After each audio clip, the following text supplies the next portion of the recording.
Hi, I'm Karan Thapar. Over the last few years, I hope you've been watching my program, The Interview on the Wire. During that period, I've interviewed doctors, politicians, businessmen, scientists, authors, and even the occasional Nobel laureate. For me, it's been exciting. I hope it's been enjoyable for you. But these, as you know, are tough times, and if this program is going to remain bold, independent, and sometimes even defiant, then I think we need your support. At the end of the day, it's a truism, but editorial independence is best defended by the viewers. So if you would like this program to remain the way it is, forthright, outspoken, and interesting, then would you consider supporting us? All you have to do is to click on the description at the bottom. But more than anything else, I hope you will continue to watch the interview. Your viewership means an awful lot to me.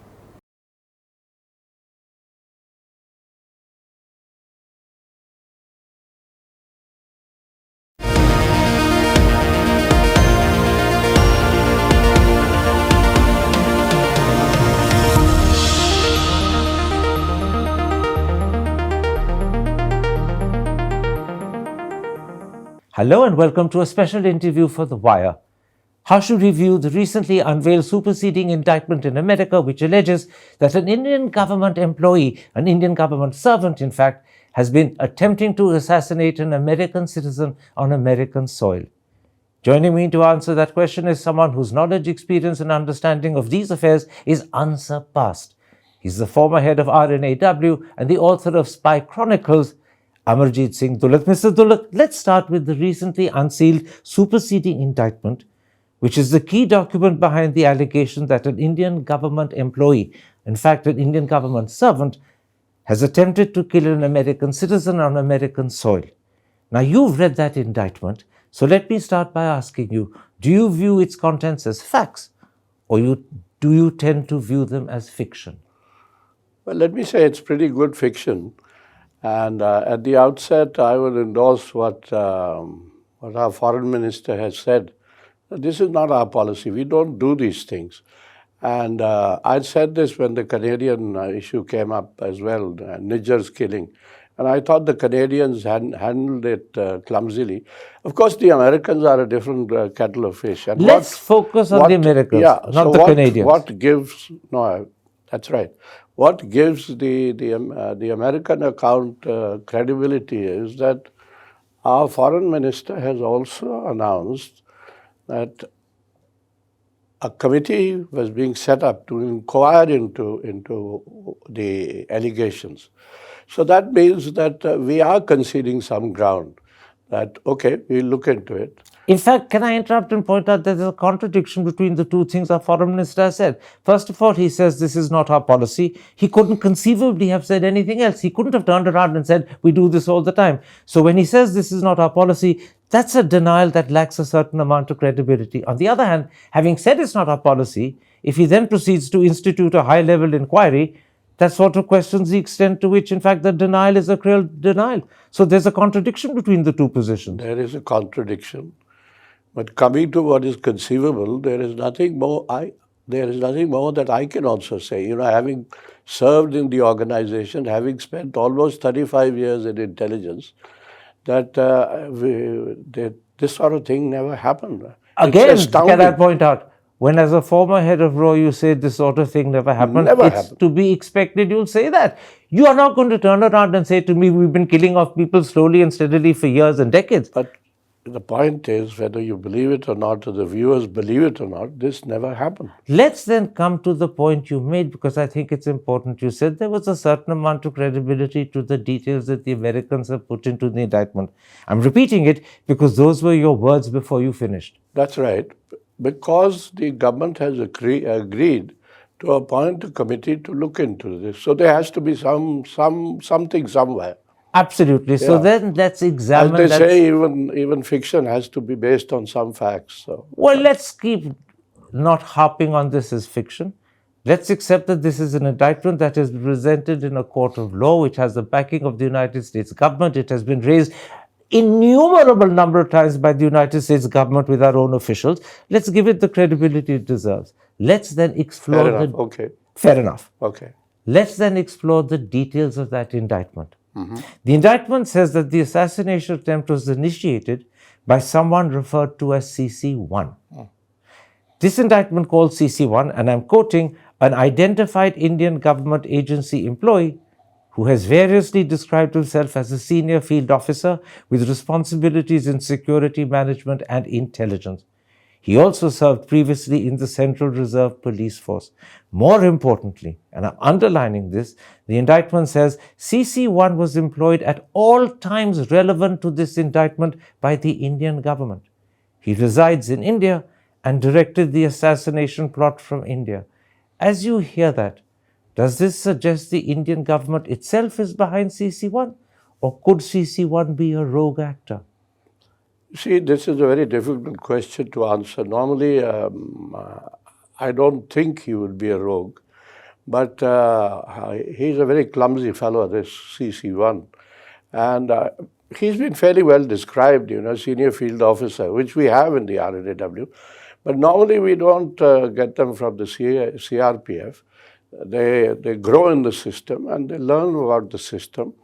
And possibly, if the indictment is correct, and if what the Americans are saying is correct, then this clumsiness grows out of the fact that you have a CRPF officer dealing with operational matters. It's not done. In other words, it requires more experience. In other words, the clumsiness grows out of the fact that a CRP officer who is not trained and is not equipped to handle these matters ended up handling something he shouldn't have been handling. That's right. That's right. So you're actually doing something further. In addition to pointing out the clumsiness, and I'll come to that clumsiness in a moment's time, you're also saying you don't believe this is a rogue actor. No, I don't think, the point is this business of rogue actors, this is a term used mostly by Pakistanis. Whenever anything has gone wrong, the Pakistanis have always said must be rogue elements. But in the Indian circumstance? In the Indian circumstances, I don't think a rogue can get away with this kind of thing. So in other words, it would have to be a government employee?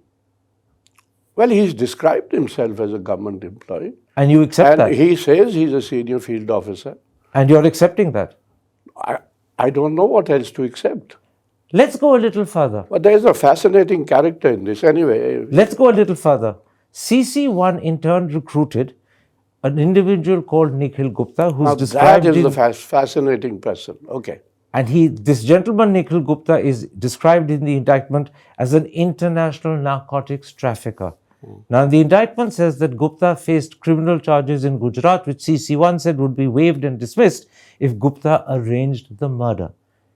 If that is true, surely it raises critical questions about CC-1's judgment, assuming that either CC-1 did not know the background of Nikhil Gupta, in which case CC-1 did not do his homework, or if he did and he still recruited him, then it was an irresponsible and unwise choice. It was one or the other. Didn't do his homework or unwisely chose the wrong person. Now, may I suggest something? That Nikhil Gupta actually is a trap. He's an American agent. Very similar to, if you remember, after 26/11, we had to deal with David Headley, who is God knows where now, under what name he's operating, and who was in prison in the United States.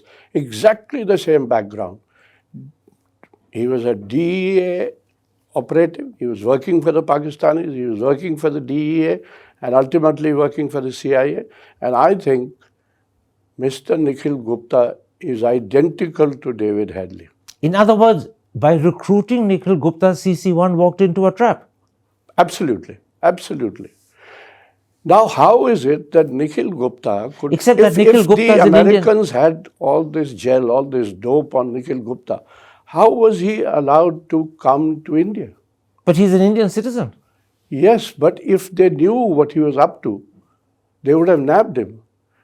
So obviously, he was working for the Americans. So you're raising an even bigger question about CC-1's judgment. I was saying that in choosing Nikhil Gupta to recruit, he either was unaware of his background and therefore hadn't done his homework, or if he was aware of his background, had chosen unwisely. You're saying something worse. You're saying CC-1 actually walked into a trap. That's what I think. In other words, CC-1 didn't have the wisdom and the training and the background to sense there was a trap luring ahead of him. He just walked into it. Not only that, it appears he was bragging because He was bragging, meaning CC-1 was bragging. CC-1 was bragging because Nikhil Gupta claims to, or the Americans claim to have recordings of this gentleman. Absolutely. So those recordings obviously were made by Nikhil Gupta while interacting with CC-1. So CC-1 then emerges as being extremely inexperienced and incompetent. If it was an operation, and I keep adding if, then it was a very clumsily done operation. And that is why it has led to so much noise and so much exposure. Now let me Can I point out one more thing? Nikhil Gupta comes to India, and he doesn't go straight back to the United States. He goes to Czechoslovakia, to Prague. What was he doing in Prague? Was he there for rendition? Were the Americans interrogating him in Prague before he came back to the United States? You say that CC Gupta was a trap. In other words, that suggests that the Americans deliberately put him up in the hope that CC-1 would be lured. CC-1 was lured. Absolutely. Then why did the Americans take action when Nikhil Gupta went to Czechoslovakia? Because at the moment they have an extradition proceeding against him. Or is that simply for public consumption? There's always a stage. It's exactly what happened in David Hadley's case.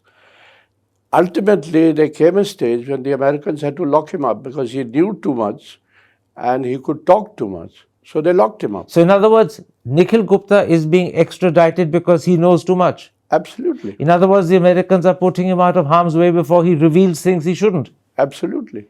Let's just go back a step in the story to talk about the clumsiness behind all of this. Not only did CC-1 show his incompetence and lack of training and expertise by getting lured into a trap, but he wasn't aware and didn't realize that Nikhil Gupta, when alleging that he was contacting a criminal associate, actually ended up contacting an informant of the Drug Enforcement Administration. And in turn, that person didn't put him in touch with the hitman, he put him in touch with an underground police officer. None of that was something that CC-1 understood. That's right. That's right.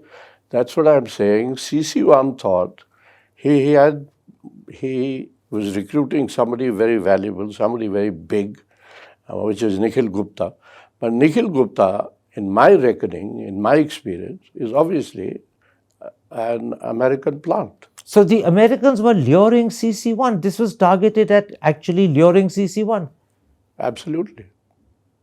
Believe it or not. But you still insist that the indictment that follows as far as Nikhil Gupta is concerned and the extradition is only... I cannot insist. I don't know. But your senses, my experience tells me... that they're drawing him in now because they're scared he knows too much. That's right. And I keep reminding you of David Hadley's case. Now, we don't know where David Hadley But that also suggests that after they've extradited him successfully from Czechoslovakia, which may or may not have happened as yet, whatever punishment he gets will be minimal because he's actually part of a plan and a trap, not actually a guilty person himself. Whatever it is. But now this is beginning to sound like a comedy of errors at the center of which was CC-1. It's the sort of thing you expect in Dad's army, not in a hard-nosed, battle-trained intelligence service. That's right, but when things go wrong, that's how they appear. You know, this business is very tricky business, and that's why it requires experienced intelligence officers to deal with these matters.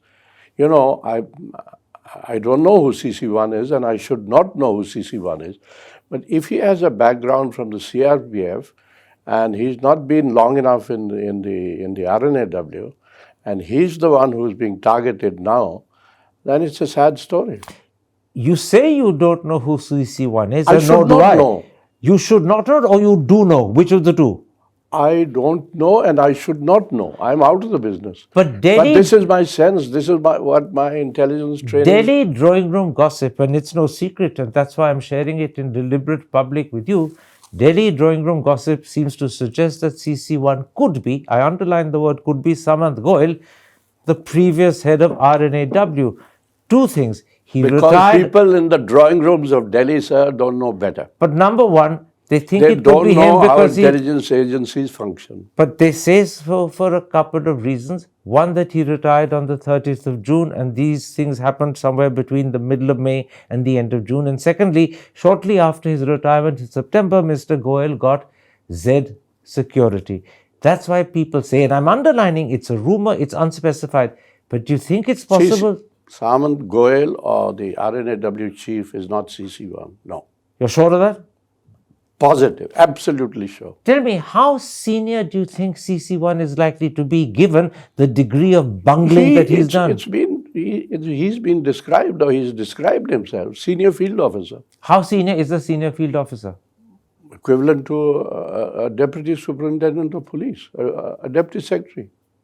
Now, something else that the indictment makes clear is that in one of his conversations conducted from Delhi, Nikhil Gupta was talking to the American hitman, who we now know was an undercover enforcement officer, on a video call.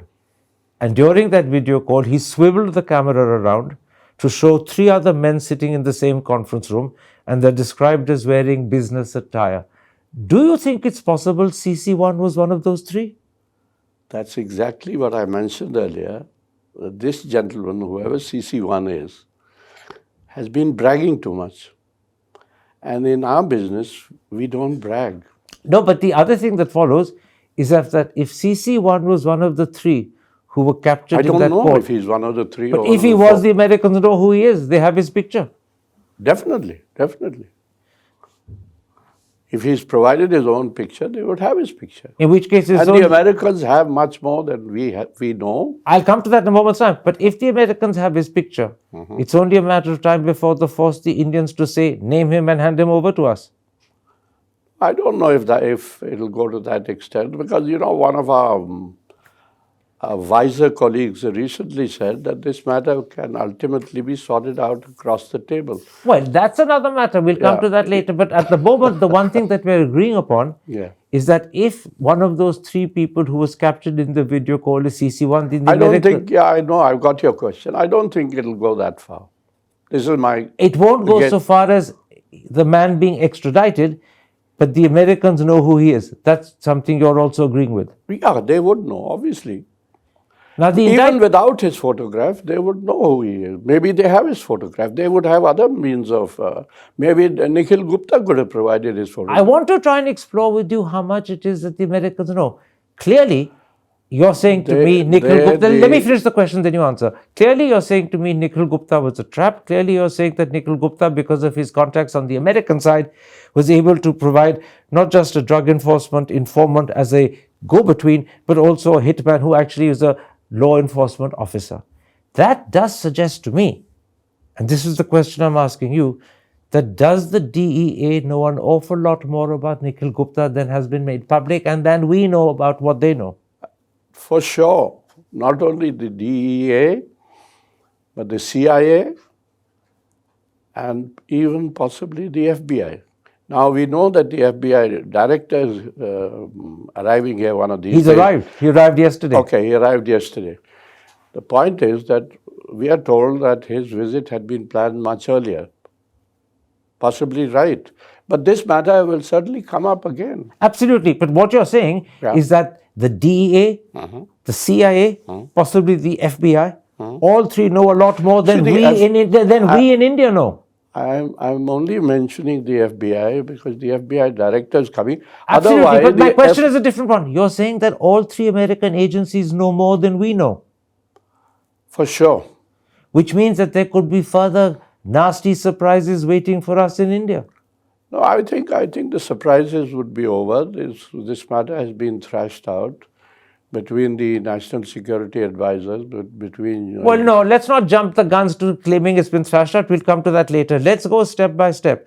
The first thing you're establishing is that the American agencies know more than we know. You agree on that? Obviously, they know more than we know. Let's come to another area where it seems they know more than we know. The indictment says that on the 18th of June, hours after the assassination of Hardeep Singh Nijjar, CC-1 sent Nikhil Gupta, and I'm quoting, a video clip that shows Nijjar's bloody body slumped in his vehicle. And the indictment underlines that happened just hours after Nijjar's killing. Does this suggest that the US authorities have electronic evidence linking CC-1 to Nijjar's killing? No. You see, again, I come to the same thing. All this is because of CC-1's bragging. Who did he provide this to? He provided it to Nikhil Gupta.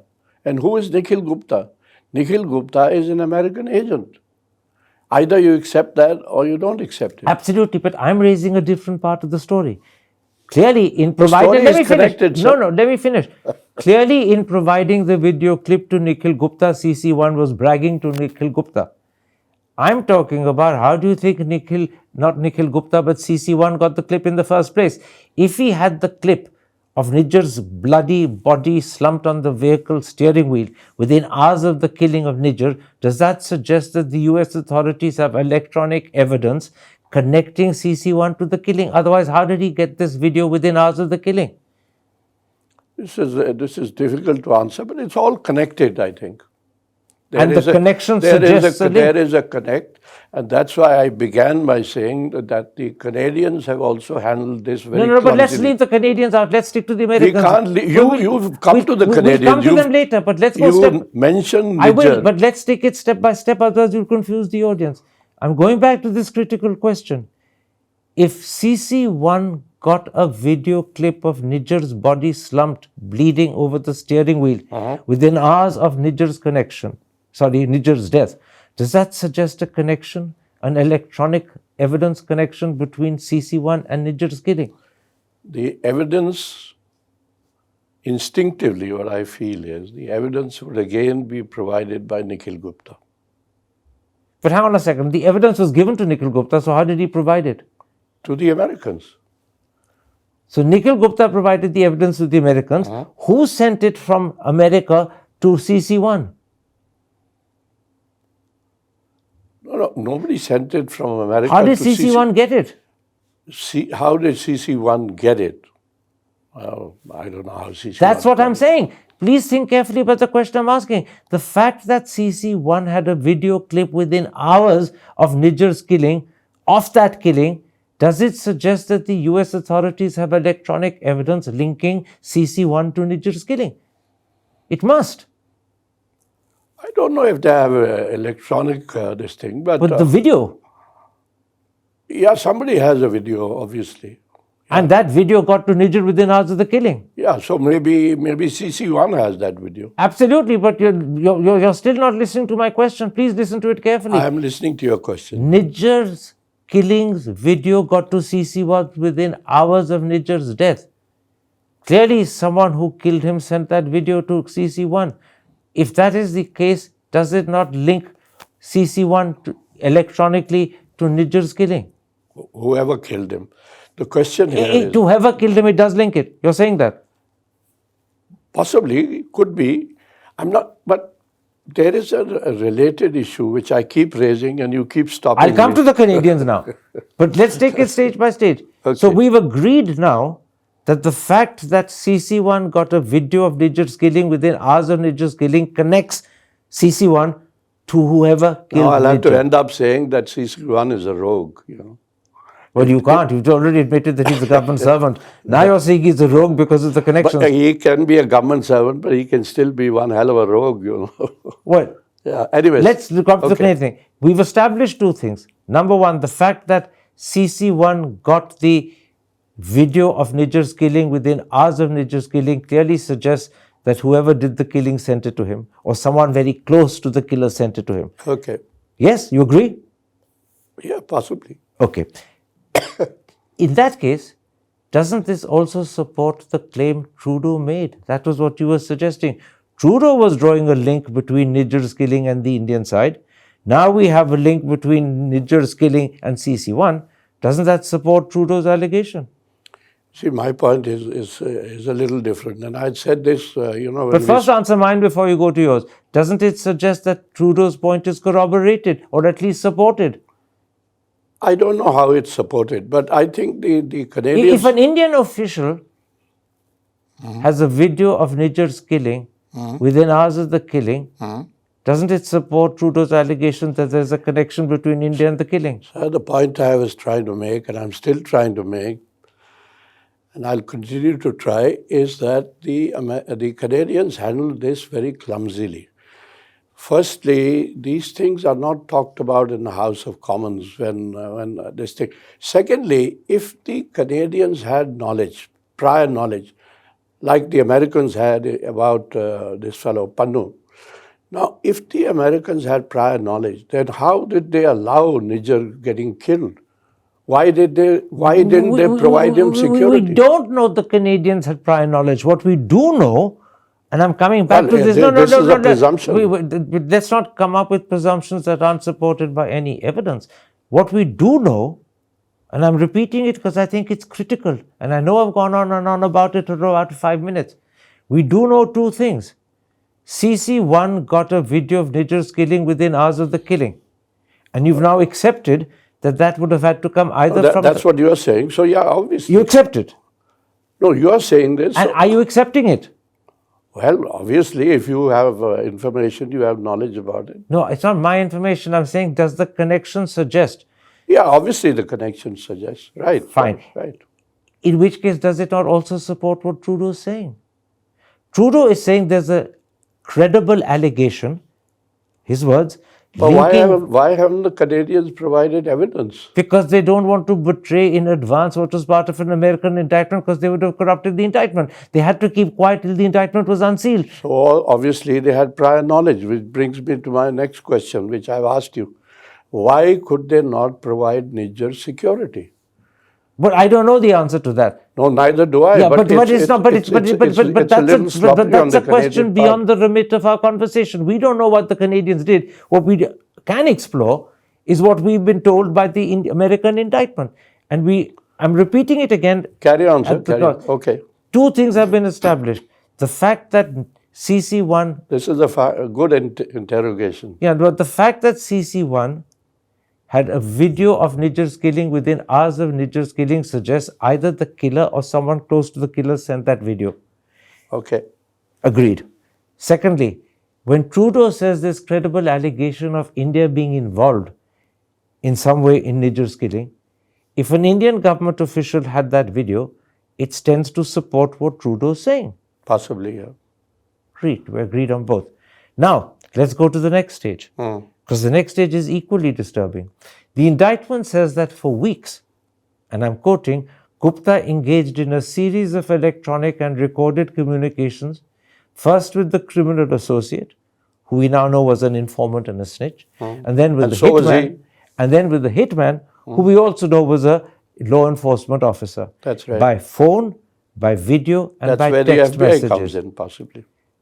These messages may have been encrypted, but they were intercepted. And the messages go from the very first few days of May to the last few days of June. That's almost a period of 7 or 8 weeks. Does that again suggest that the Americans know an awful lot more than they've revealed? You see, sir, you talk about a lot about tech int here, encryption and this and that. I think the matter is quite straightforward. If, and this is my gut feeling, very strong hunch here, that Nikhil Gupta was an American agent, then they could have got him to get whatever they wanted. They didn't need all this encryption and all that. And CC-1 here was ready to brag. He was ready to talk. So Nikhil Gupta also visited India before he went to Czechoslovakia. And may have spent a lot of time in India. That's right. But this is what I'm saying. If they were intercepting communications by phone, by video and text, sir, again, for up to 7-8 weeks, do they know an awful lot more than we realize they know? Again, you're depending totally on tech int, on interceptions. I'm telling you that the interceptions may have been provided unwittingly by CC-1 to Nikhil Gupta. When they're talking, he's recording it. It's like, I'm talking to you and you're recording. We're not talking across purposes. If everything that he was saying was being recorded, and it's being recorded over a period of 7 weeks. Yeah, could be. Then does I don't know how long Nikhil Gupta was here, but... Does it follow that, in fact, the Americans, again, know more than we know. We've agreed that the DA knows more than we know. We've agreed that the FBI, CIA knows more than we know. Does it also follow that these intercepts reveal more than we know? Well, obviously, if the Americans have made an indictment and they are following up on that indictment, they haven't told you everything. So again, there could be more that could embarrass and worry us when it comes out. No, but I don't think the idea would be to embarrass the government of India.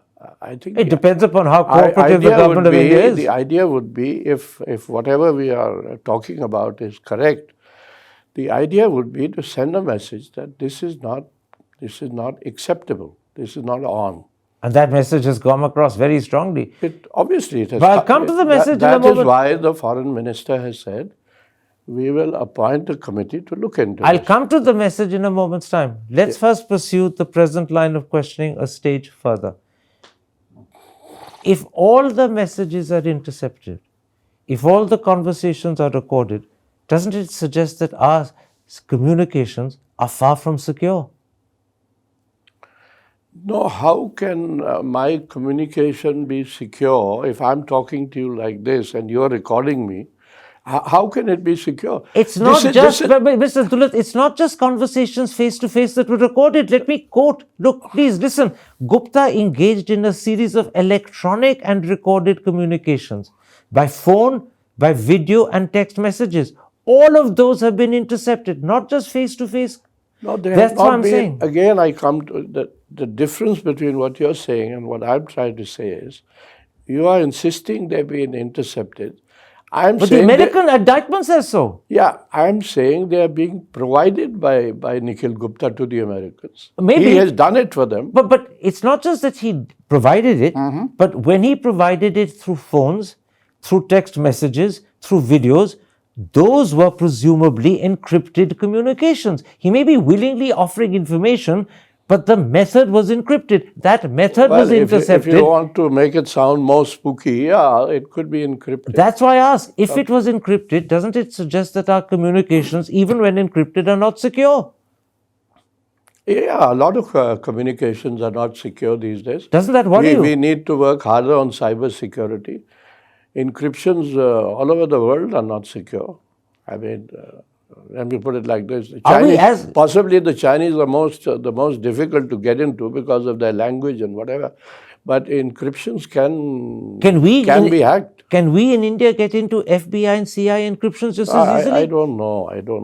Because they've got into ours with great ease. So it's a long time. It's 23 years since I left the organization. No, but that's not what I'm asking. I'm asking a different question. Can we intercept American communications between the FBI and the CIA as easily as they've intercepted us? I don't know, and even if I did know, I shouldn't comment on this, no. Now, the indictment also says that a potential number of 5 targets were discussed.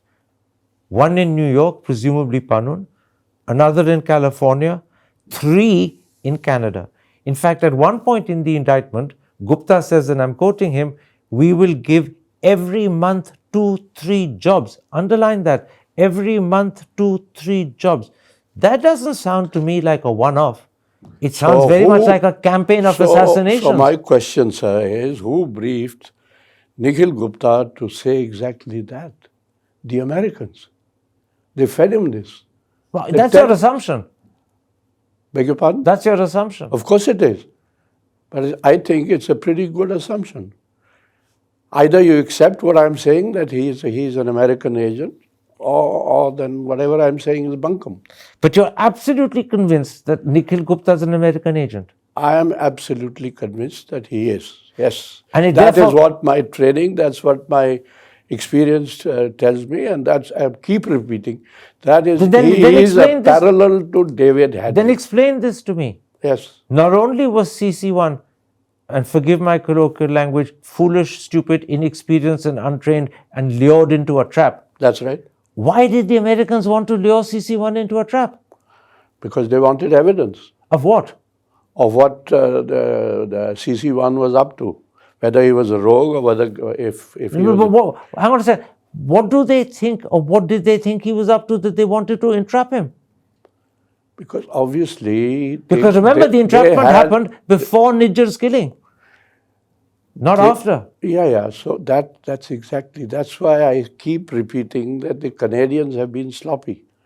You know, but Pannun didn't get it killed. happened, forgive me, even before Nijjar was killed. So the Canadians don't come into the picture. The entrapment happened in May. So, but the Canadians would have been informed of it. But you're missing the link that I'm trying to suggest to you. You're saying that... I've got your link, sir. You're not getting my link. You're saying Nikhil Gupta was an American agent deliberately seeking to entrap CC-1. That's right. CC-1 was stupid enough to get lured into a trap, Yeah. stupid enough to blurt everything he knew, right? But why did they want to entrap CC-1? That's not what I'm able to understand. That's what intelligence services are all about. To get to know as much as you can. Then let me put this to you. If they were keen to entrap CC-1, before CC-1 had done anything wrong, then CC-1 would have had to be a very important person worth trapping. That once again takes us back to the possibility, and I know it's only rumor. No. You're absolutely wrong, sir. CC-1 is a senior field officer. And nothing more. Which is the level of a deputy secretary, not the secretary of R&AW. Okay, let's leave it like this. We've established 2 or 3 critical things, and we're unable to establish the conclusion. The 2-3 things we've established are: 1, Nikhil Gupta is an American agent, in your opinion. My opinion, yeah. Number 2, he entrapped CC-1. That's right. Number 3, CC-1 was inexperienced, untrained, and I would add pretty foolish to get lured into a trap. Yeah, he was not, with his background, what we hear, that he was from the CRPF and whatever it is, I would say he's not the best guy for operations. Yeah. And then number 4, having been entrapped, he blurted. No, he didn't blurt. He was bragging. Okay. He thought he was talking to his man. Fine. He didn't realize he was an American man. I call blurting, you call bragging, it's the same thing. He bragged. Okay? That's right. Those are the 4 things we've agreed upon. Okay. What we don't know is why did they want to entrap CC-1? This is the business of intelligence, sir. Even I would want to... Was it a fishing exercise? Was it a fishing exercise? No, I think they smelt something somewhere. Now, I don't know. And they found that there is a guy available. So the Americans smelled something about CC-1 and they wanted to find out what it was and to get more detail. The crucial point here, sir, is, did CC-1 first contact Nikhil Gupta, or did Nikhil Gupta get in touch with CC-1? And I don't have the answer to that. The indictment suggests that, in fact, CC-1 recruited Nikhil Gupta. Ah, there you are. So if he recruited Nikhil Gupta, so Nikhil Gupta was put up front. To be entrapped. To be entrapped. Yeah. Which suggests, therefore... Actually, he was entrapping CC-1. It's the other way around. Yeah. Nikhil Gupta was put up by the Americans deliberately to be recruited by CC-1. And right. CC-1, in recruiting him, was unaware who he was recruiting, hadn't done his homework, or hadn't exercised his judgment. Let me say that, now, as afterthought, we can say it was sloppy, it was this. It was incompetent. It was incompetent, but these things do happen. Except that, now that we know the facts, I would repeat, that he was not obviously the best officer Let me for repeat this operational once work. again. Let me repeat this once again. Yes. You say the reason that the Americans wanted to use Nikhil Gupta to entrap CC-1 is they smelled something about CC-1 and they wanted to find out more about him. And they wanted him within their power to find out more. I put it to you, surely they would only do that if he was relatively senior and not just a lowly sub-inspector of police. And we put it to you like this. Whether he was a rogue or we've agreed that possibly he would not be, in the Indian system, he would not be a rogue, unlike the Pakistani system. And if he was a proper government employee with a certain task or whatever it was, then he would be fishing, he would be looking for somebody. And he found Nikhil Gupta. Nikhil Gupta was staring him in the face. And thereafter... The paradox is he thought he found Nikhil Gupta. Actually, Nikhil Gupta found him. That's right. He got trapped. Okay. But we still don't know what it was about CC-1 that the Americans wanted to entrap? That we don't know. A senior field officer. You're absolutely sure it's not a more senior person than that? Not Maybe not Samant Goel as the rumor in Delhi gossips Not at have, all. but Not at anyone else? Okay. Let's then come at this point to the American government's reaction. I'm talking both about the reaction of the White House and President Biden's closest and nearest advisors and cabinet members, and also about the US Congress. And I'm going to take you through it pretty meticulously. Jake Sullivan, the National Security Advisor, That's what I was trying to say. Yes, okay. Jake Sullivan, the National Security Advisor, raised this with Ajit Doval in August. A week later, William Burns, the head of CIA, flew to Delhi to talk to the head of RAW. President Biden himself raised it in September at the G20 with Mr. Modi. Blinken and Sullivan did so again with Jaishankar in Washington at the end of that month. In October, Avril Haines, the Director of National Intelligence, flew to Delhi with further details. Earlier this month, December, Jonathan Feiner, the Principal Deputy National Security Advisor, was in Delhi and discussed and raised the issue. The American handout has made that absolutely clear. And now, as we talk, literally today, the 12th of December, the head of FBI, Christopher Wray, is here in Delhi. That's right. Finally, the US Senate has started, and I'm talking about the Senate Foreign Relations Committee, it started holding special hearings on this. Does all of this suggest that the American system, both the White House and Congress, are taking this very seriously? Well, they have to go through the procedures or whatever it is. Is this just going through the procedures? I hope so. The most crucial meeting of these, the whole list of meetings that you mentioned, obviously this goes on. Once it gives the Americans an opportunity to keep flying to Delhi and talking to people. And don't make it sound as if it's a tourist jaunt. No, it's not a tourist jaunt, but it opens up things, Do we know what the Americans are up to in Delhi? Do we have any idea? That's another question. No, the point I'm making to you is that if the matters. Americans have made 4 or 5 trips to Delhi, raised this in August in Jeddah, raised this with our foreign minister in Washington. These are not normal visits. It's a different situation. So you accept that taking it very seriously? I'm saying they're making the most of it. But are they taking in intelligence parlance, I would say they're making the most of it. Like, I'll give you an example, if you allow me to. You remember when those foreigners were kidnapped in Kashmir many years ago? And they disappeared. One ran away, one got killed, and the others we never found. The Americans were going up and down to Srinagar all the time. It provided them that excuse. No, hang on a second. Srinagar, I can understand they would want an excuse to visit because otherwise they may not have access to Srinagar. So let's leave that out of the equation. Open access, and they were talking to but every officer. Let's come back which to they were not supposed let's come to back to this story. Yeah. All the details I've given you. Yeah. And I won't repeat them, but I'll hold them up for the audience again. All those details. Does that suggest that the Americans? What I want to say. No, answer my question. I'm answering your question. Does that suggest the Americans have taken this very seriously? Yeah, they're taking it seriously. They have to appear to take it seriously, and of course. No, hang on a second. There's a difference between taking it seriously and appear to take it seriously. Of One course is the pretense. All right. They're taking it seriously.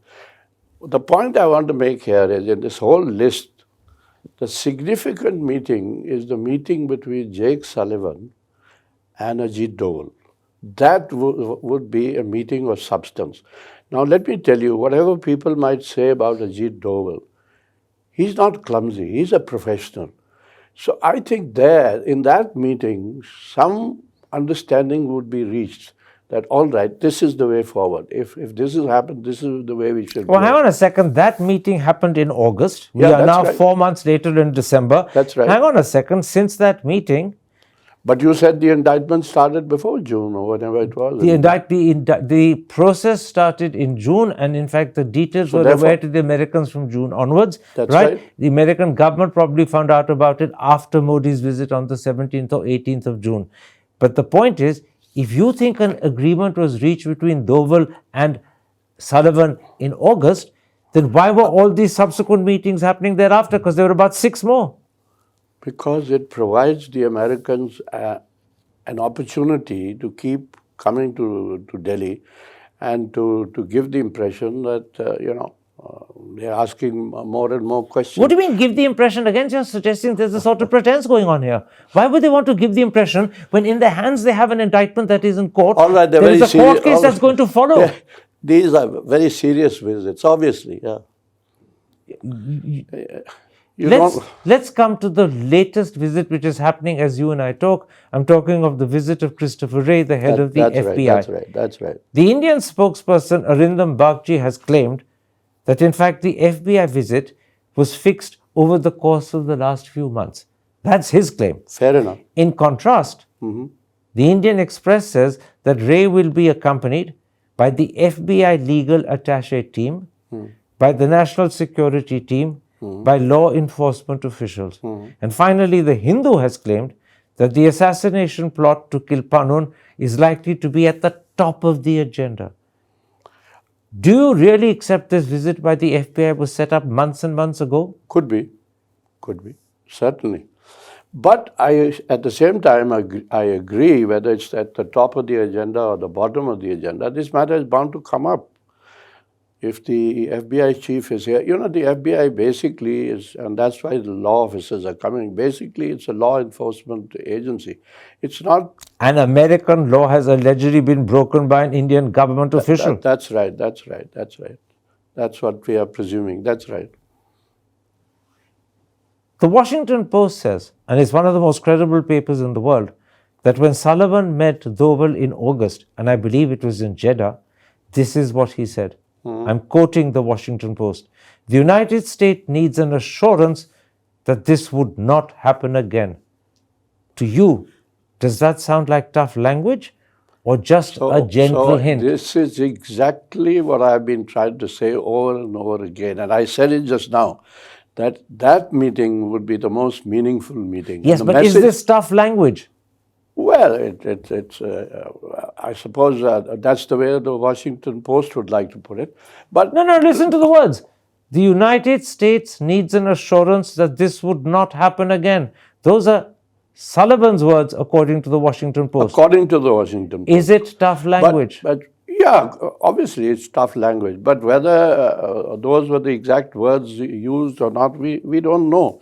What I'm trying to say is that a way forward was obviously decided on or found. Can I put it like this?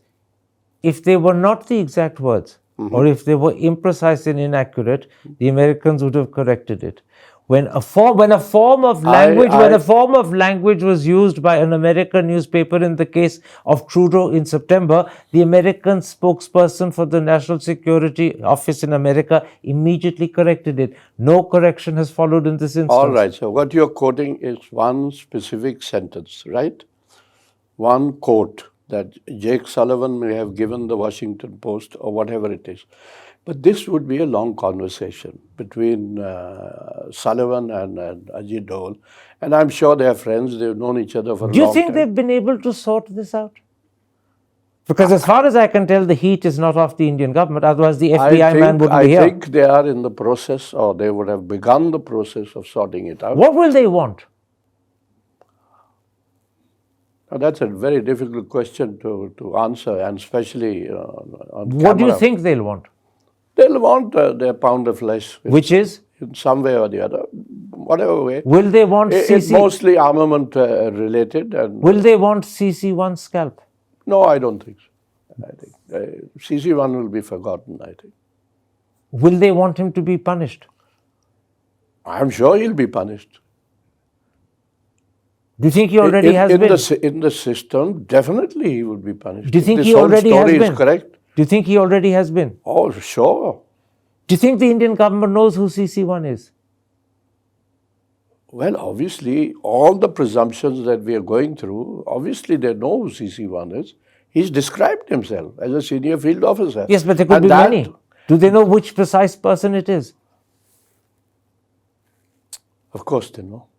An action you believe has already been taken? Would be taken. Certainly would be taken.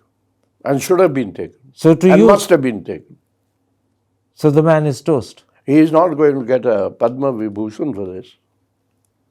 The truth is that allegations from America and Canada are not the only accusations that India is involved in the mysterious deaths of people who are amongst its most wanted. The website The Intercept has claimed that India is responsible for the deaths of several people in Pakistan who are also, so the website claims, on India's most wanted. I'm glad you've raised Pakistan. But let me finish the question before you start. Okay, sir, carry on. The point I'm making is this: accusations from America and Canada are not the only accusations that India is killing its most wanted. There are also accusations made by the website The Intercept that there have been mysterious deaths of several people in Pakistan, all of whom, The Intercept claims, are amongst India's list of most wanted. And on Sunday, 48 hours before our discussion today, The Intercept claimed that they have a secret Indian memo signed by the Foreign Secretary Vinay Quatra, instructing Indian consulates in North America to launch a sophisticated crackdown against Sikh diaspora organizations in Western countries in association with Indian intelligence agencies. Doesn't all of that suggest? I'm not aware of this, but I mean, again, if there is such a memo or whatever it is, it's very sloppy. It's been denied by the Indian government. Obviously, and by it should be Bharti. denied because these things don't happen. I mean, well, why should the truth is the foreign secretary doesn't come into intelligence operations? The truth is, if there was a memo and it was real, the Indians would anyway deny it. They'd never confirm it. So that denial is not necessarily credible. It's to be expected. It's pro forma. But let me go back to my question. Given that there are accusations from America and Canada, given that Intercept has brought to mind accusations made by Pakistan, and by the way, reported by the Indian Express, several mysterious deaths in Pakistan have been reported by Express. Now you're asking me a lot of questions and I'm getting confused. Is there a sort of international campaign in India to kill off those we think are most wanted? No, listen, now you said something before that and I wanted to respond to it. Because you started with Pakistan, then this Quatra's business. Now, let me tell you that it is none of the Foreign Secretary's business to either know or to talk about intelligence operations or what the intelligence agencies are doing. And I can tell you in my time, not only the Foreign Secretary, even my Cabinet Secretary, who I was supposed to be under, never asked me what I was doing, nor would I ever tell him what I was doing. Quatra was not actually saying to people what the intelligence agencies should do. He was telling his own consulates, which but come he should under not him, know about these things. And he should not talk about these things. Well, he should not talk is one thing. He may have talked is another. But he should not. I agree, but he may have. I don't know why he has. If he has, I don't know. It doesn't make sense. It's none of his business. A grievous error. A grievous error if he did so. Yeah. Now, coming to Pakistan, I'm glad you raised Pakistan because I would like to talk about Pakistan. And that proves my point, and I want to go back to my original point.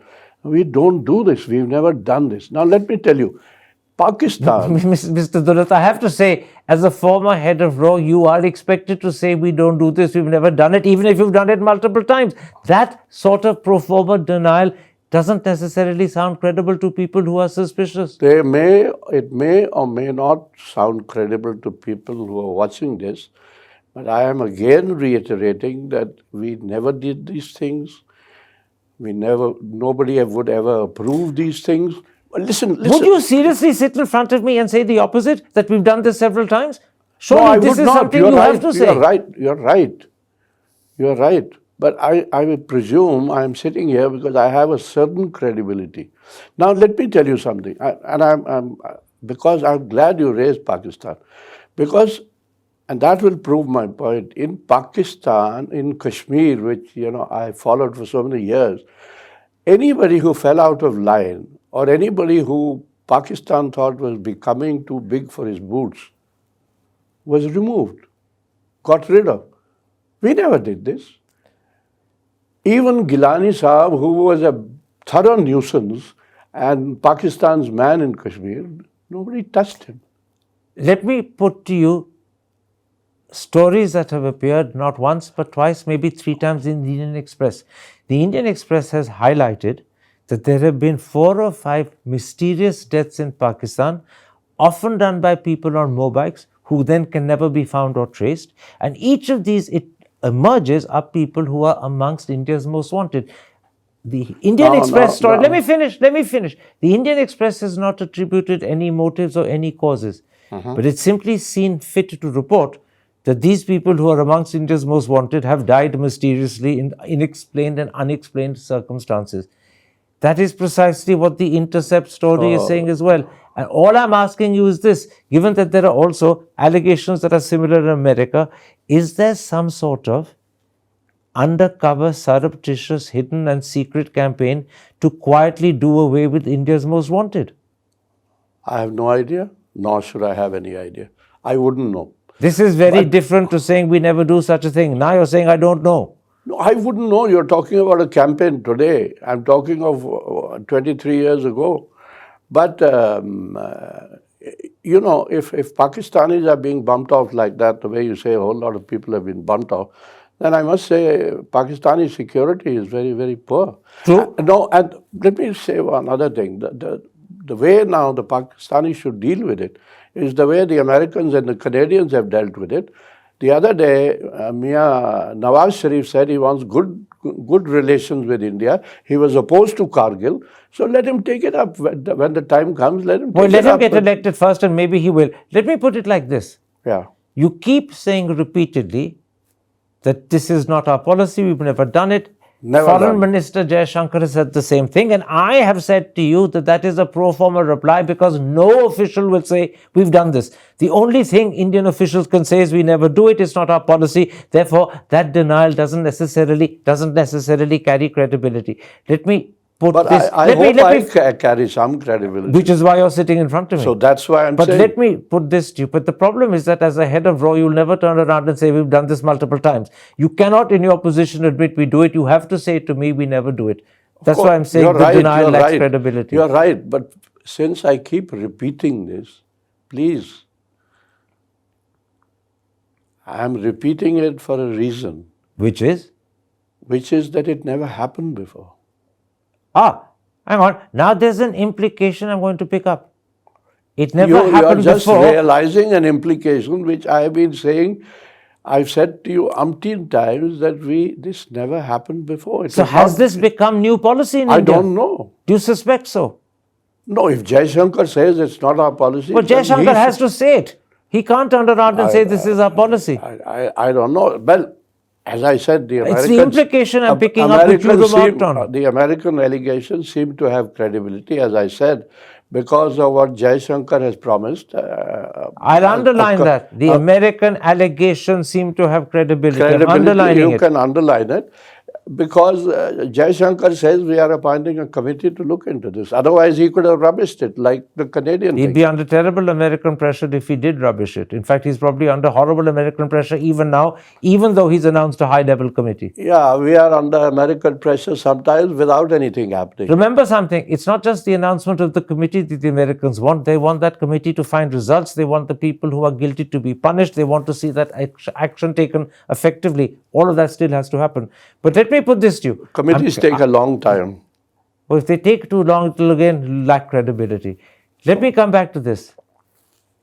I'm once again harping on the claim, this is not our policy, we don't do it, we've never done this sort of thing before. Never done it. Not just America, Russia and Israel, but there are many other countries in this world that secretly target and seek to take out those they don't like. Why is it so hard to believe that India, that these days calls itself a Vishwa Guru, that yearns to be recognized, and I'm using that word yearns deliberately, that yearns to be recognized as a world power, won't do something similar? This would be the hallmark of great power status. Yeah, fair enough. You talked about a certain campaign. Could there be a campaign? I don't know. But there could be.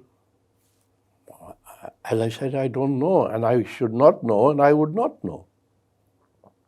One last question. Yes, sir. The Canadians in September declared the head of RAW in Canada persona non grata, and he was sent back. The station chief, that's right. And he was sent back. Sent back. Since then, Print, well, that's an Indian publication, has said that the head of RAW in London and the head of RAW in California have also been sent back. And print also says, I don't know, but must be right, yeah. and print also says that Americans have given refusal to accept a replacement for the head of RAW in Washington. They have not agreed to his replacement. Now, whether they have not agreed or we haven't found a replacement, I don't know which one it is. But I'm going by print. Okay. Print has made it clear permission hasn't been given for the head of RAW in Washington to be replaced. If that is so, that's a rather sad situation, that we would then not have a proper presence in North America. It's a sad situation. Yeah, I agree. I concede this. Remember, we're now talking about three major capitals: London and Washington, where there is no head of RAW; Canada, where there hasn't been one since September; California, where the head of RAW has been sent out. That's not a happy situation. I don't think the station chief in London has been removed or anything. If anybody has been asked to go home, must be some low-level officer, maybe a second secretary or something. I don't know. Let me put it like this. There's a lot of speculation, and again, I freely and readily admit it's speculation. But because it's so widespread, and because you're a former head of RAW, I'm putting it to you. Many people say that if there is a campaign in America, in Canada, across the border in Pakistan, to quietly, surreptitiously, unofficially take out India's most wanted, are the fingerprints of a super cop like Ajit Doval somewhere behind all of this? You see, I don't know these things, but I can tell you, and I said this over and over again, not only on your show, on various shows, that Ajit is too much of a professional. He would not get involved in anything where he would leave his fingerprints, and he would not do anything clumsy. So would he be aware of CC-1 and what CC-1 has been up to? Should be, as the National Security Advisor. Now, after CC-1 has been exposed, yeah. Would he have been aware of CC-1 and what CC-1 was up to before CC-1 got exposed by the indictment? Can't answer that. Why? I don't know. But you're If you're asking me about the system in my time, then Ajit Doval should know, because Brijesh Mishra would have known. Let me put it like that. But I think the system is not the same as it used to be. But if you think Ajit Doval should have known about CC-1 before he got exposed, he should have known, because I'll tell you why I'm does that make him complicit? No.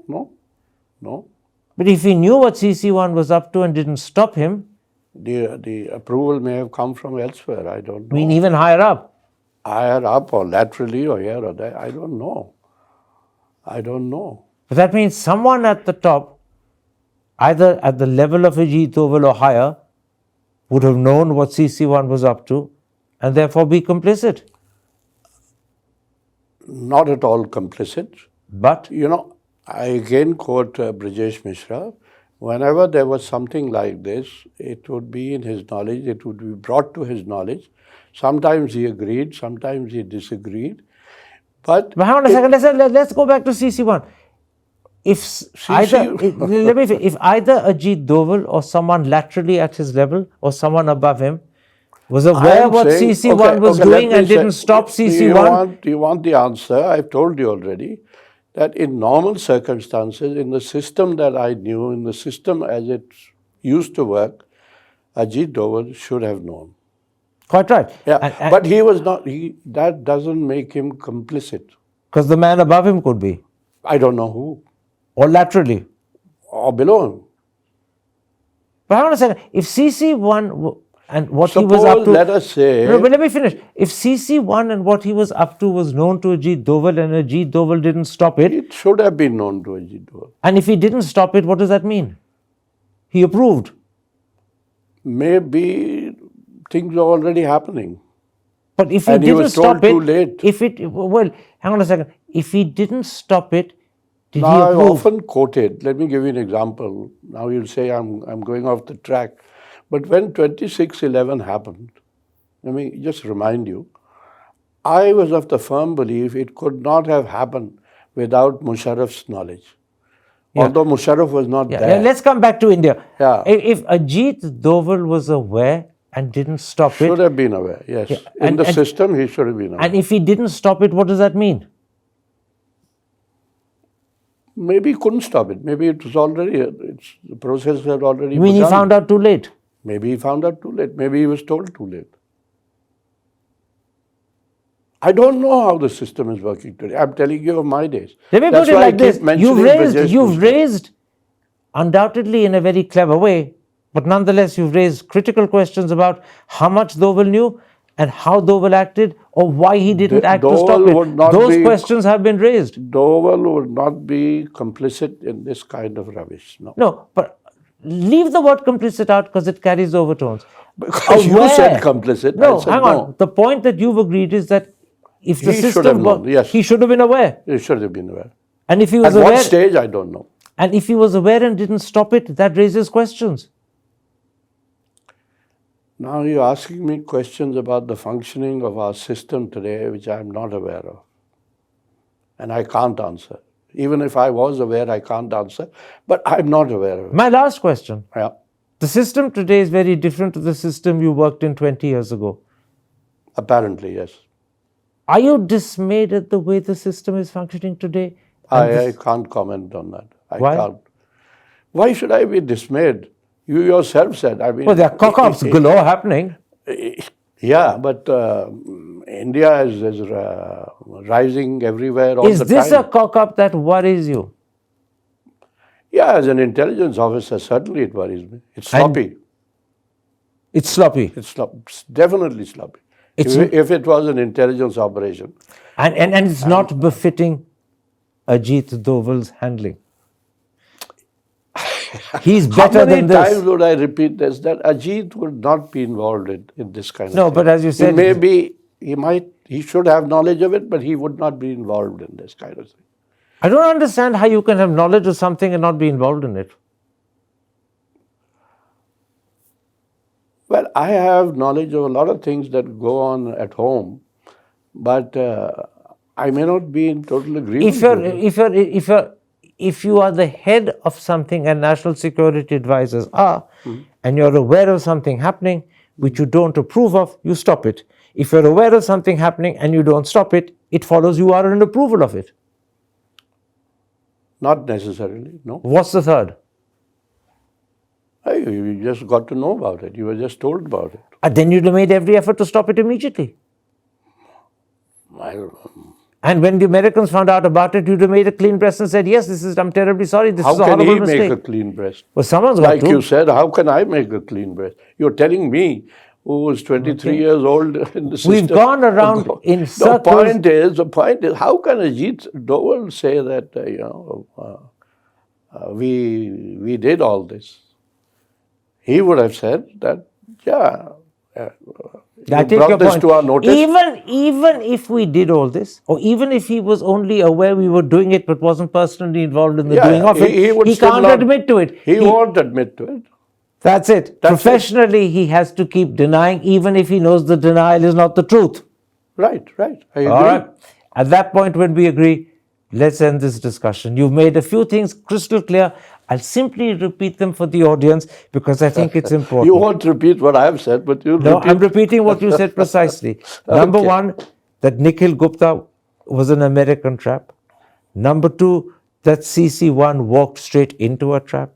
Number three, that CC-1 was inexperienced, poorly trained. Number four, that CC-1 was bragging. Yeah. Right?